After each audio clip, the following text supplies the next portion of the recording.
Yo mga idol, kamusta? Sports Talk PH nga pala. Ang pahayag ni Crawford, pag-usapan natin yan mga idol.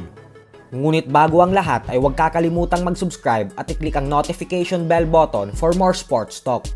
So halos 4 na taon na nga po ang nakakalipas magmula ng malasap ng current WBO and The Ring Magazine Junior Welterweight World Champion Teofimo Lopez ang kanyang bukod tanging nag-iisang talo sa kanyang buong professional boxing career, kung saan nasilat siya sa hindi inaasahang pagkakataon ng former Unified Lightweight World Champion George Kambosos Jr.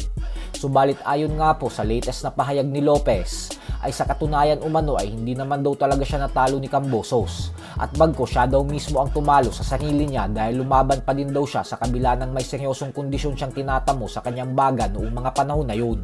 Bukod dyan ay ilang beses din daw na-postpone ang kanilang laban noon ni Kambosos, dahilan kung bakit on and off yung kanyang pagpapakondisyon. Aminado din si Lopez na dahil sa sobrang pagmamaliit niya kay Kambosos ay hindi niya ito sineryoso, na siyang dahilan umano kung bakit natalo siya. Kumbaga, ang gusto kong palabasin ni Lopez dito ay hindi naman talaga isang malakas na fighter si Kambosos, at bagkos sarili niya lang ang dahilan kung bakit siya natalo at hindi yung boxing skills ni Kambosos. Pagmamalaki pa ni Teofimo na partida pa nga daw dahil kahit hindi siya nagseryoso sa laban nila ay nagawa niya pa din daw pabagsakin si Kambosos sa round 10. Dahil po sa mga pahayag na ito ni Lopez ay hindi natuwa si Kambosos at agad itong naglabas ng kanyang reaksyon sa social media.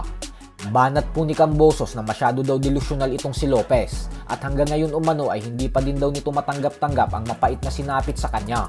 Maliwanag naman daw kung paano niya ito binugbog sa buong 12 rounds. Sa kabilang banda naman mga idol ay bagamat nga po naniniwala ang 2-division undisputed world champion Terence Crawford na kaya niyang talunin ang Mexican superstar Canelo Alvarez sa mega showdown nilang nakatakdang ganapin sa buwan ng Setyembre, ay inamin po nito na hindi niya kayang i-knockout si Canelo. Paliwanag ni Crawford na mahirap daw talagang patumbayin si Canelo lalo pat hindi pa ito bumabagsak kailanman sa buong professional boxing career nito.